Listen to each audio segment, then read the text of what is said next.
ভাই রে ভাই, এবারে শীতে যার বাসায় ঠান্ডা সর্দি লাগে না আমি মনে করবো তাদের মতো লাকিয়েস্ট পার্সন আর দুটা হয় না। আমার ফ্যামিলিতে তো শীত আসলেই ঠান্ডা, জ্বর, গলা ব্যথা একেবারে লেগেই থাকে, কোনোভাবেই সারাতে পারি না। হ্যালো এভরিওয়ান, আসসালামু আলাইকুম, ওয়েলকাম টু স্মৃতিস ডায়েরি। তো চলে আসলাম নতুন একটা ভিডিও নিয়ে। তো শীতের ছুটিতে গিয়েছিলাম গ্রামের বাড়িতে বেড়াতে, তো বেড়াবো আর কি, এত ঠান্ডা লাগছিল সবার, তো আবার তাড়াতাড়ি করে চলে আসতে হলো।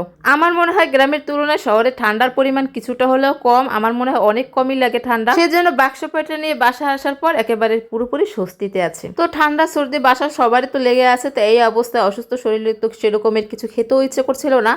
তো ভাবলাম একটু মুরগির মাংস রান্না করি, বাসার বাচ্চারা আছে, ওরা খুব পছন্দ করবে। কারণ দেখা যায় কি, ঠান্ডা সর্দি লাগলে মুখের রুচি একেবারেই নষ্ট হয়ে যায়, তখন আর কিছুই খেতে ইচ্ছা করে না। তো কি আর করা, ছোটদের কথা চিন্তা করে ভাবলাম মুরগি রান্না করে দিই, ওরা পছন্দ করবে খেতে।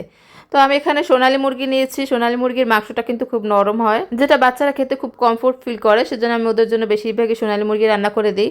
ব্রয়লার মুরগির চাইতে কিন্তু সোনালী মুরগিটা খাওয়া ভালো, কারণ আমার বাসায় ব্রয়লার মুরগি অতটা বাচ্চারা খেতে পারে না, কারণ ব্রয়লার মুরগি খেলেই ওদের প্রচুর গ্যাসের সমস্যা দেখা দেয়। তো যাই হোক, এদিকে আমি মশলা ভালোভাবে কষিয়ে তারপরে মাংসটাও দিয়ে দিয়েছি। মাংস দিয়ে তারপরে আমি এখানে আরও কিছুক্ষণ এটাকে কষাবো।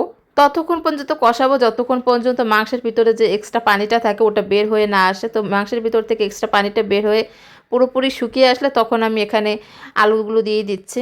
ঠান্ডা সর্দি গলা ব্যথাতে এমন একটা অবস্থা, রান্না বান্না করতেও কিছু ভালো লাগছে না। তো ভাবলাম আজকে একটা পদই রান্না করব, বেশি কিছু রান্না করব না।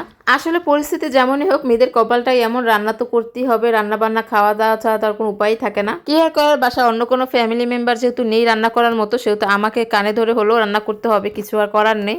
আসলে অসুস্থ হলে বোঝা যায় সুস্থতা আল্লাহর কত বড় একটা নিয়ামত। এই যে হাসপাতালে গেলে দেখা যায় মানুষের কত বিপদ, কত অসুস্থ, কত যন্ত্রণায় মানুষ কাতরাচ্ছে, সে তুলনায় আমরা কিন্তু ভালোই আছি। সেজন্য সর্ব অবস্থায় আল্লাহর উপর শুকরিয়া আদায় করা উচিত, কারণ আল্লাহ আমাদেরকে যা রেখেছেন, যে অবস্থায় রেখেছেন, ভালোই রেখেছেন। তো এইদিকে রান্না তো বসিয়ে দিলাম, তো রান্নাটা হতে কিছুটা সময় লাগবে। তো এর মধ্যে গতকালকে আমি গিয়েছিলাম ঘুরতে, বেলস পার্কে মেলা হচ্ছিল, বিজয় মেলা। তো বিজয় মেলায় ঘুরতে ঘুরতে আমি এখানে একটা গাছ দেখে ফেললাম, গোলাপ গাছ। এমনিতে আমার গাছটা কেনার কোনো ইচ্ছে ছিল না, তো গাছটা চাইছিল আমার কাছে 250 টাকার মতো। আমি কিনবো না, সেই জন্য 100 টাকা বলেছিলাম, যে উনি হয়তো দিবে না, কিন্তু দেখলাম উনি 100 টাকা বলাতেই একেবারে গাছটা দিয়ে দিল আমাকে। ঠকলাম নাকি জিতলাম সেটা অবশ্যই বলবেন। তো কি আর করার, অগত্যা গাছটা নিয়ে আসলাম। তো গাছটা এনে তো এবার মাটিতে বসাতে হবে। আমার বাসায় এক্সট্রা টবও ছিল, তো ভাবলাম আজকে টবে গাছটা বসিয়ে দিই রান্নার সময়। তো এই তো রান্নার ফাঁকে একেবারে গাছটা সুন্দর করে বসিয়েও দিয়েছি। তো এদিকে গাছ লাগাতে লাগাতে এদিকে আমার রান্নাটাও কমপ্লিট হয়ে গেছে। তো আজকে সামান্যই রান্না করেছি, আর সেজন্য বেশি একটা সময়ও লাগেনি। তো রান্না শেষ, এবার জিরা ফাঁকি দিয়ে জাস্ট উঠিয়ে নেব। তো আমার গাছ তো বসিয়ে দিয়েছে বেলকনিতে, তো এবার একটু পানি দিতে হবে গাছে।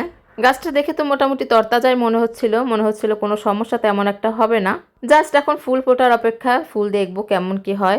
তো সবাই ভালো থাকবেন, সুস্থ থাকবেন, দেখা হবে নেক্সট কোনো ভিডিওতে। ধন্যবাদ।